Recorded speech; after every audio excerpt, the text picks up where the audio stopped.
একটা সংসার অসুখী হবার পেছনে অনেক কারণ থাকতে পারে, কিন্তু সুখী হবার পেছনে একটাই কারণ, আর তা হলো স্বামী এবং স্ত্রীর মধ্যে ইচ্ছাপূর্ণ বোঝাপড়া। দুজনের মধ্যে বোঝাপড়াটা তখনই কাজ করবে যখন সেখানে ইনসাফ বা সুবিচার থাকবে। যখন সেই বিচার ব্যবস্থাপনাটা একতরফা হয়ে যায়, তখন ওই বিরাট গণ্ডগোল বাধে। সাধারণত আমাদের সমাজের পরিবারগুলিতে এই সুবিচারের খুব অভাব দেখা যায়। ৯৯% ছেলেই মায়ের দিকে বেশি ঝুঁকে যায়, যিনি তার স্ত্রীর শাশুড়ি হন।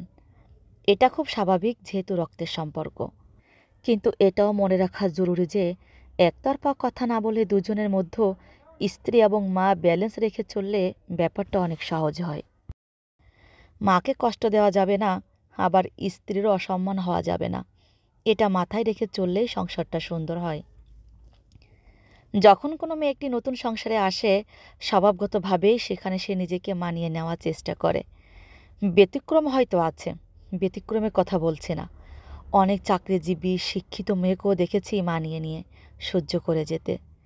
এই মানিয়ে নিতে নিতে এমন একতরফা আচরণ পেতে পেতে একসময় সে মেন্টালি সিক হয়ে পড়ে।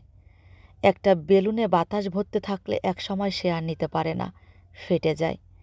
এবং এই ফেটে যাওয়া নিঃশব্দে হয় না, যথেষ্ট শব্দ করেই ফেটে যায়।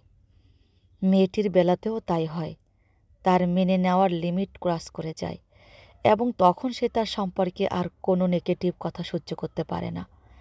এবং যখন সে তার বিপরীতে বলা এসব কথার প্রতিবাদ করে, তখন ওই লোকগুলি যারা মেয়েটিকে কথা শোনাতে অভ্যস্ত ছিল বলে, তোমাকে তো কিছুই বলা হয় না, তুমি রিয়াক্ট করো।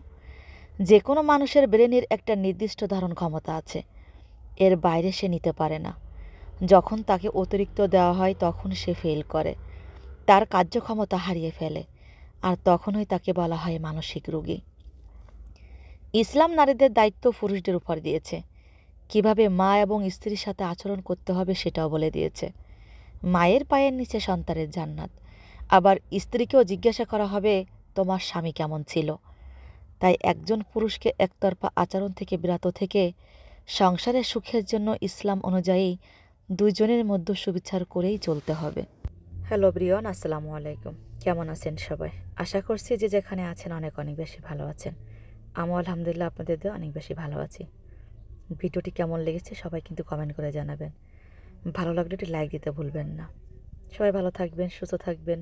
আল্লাহ হাফেজ। আসসালামু আলাইকুম।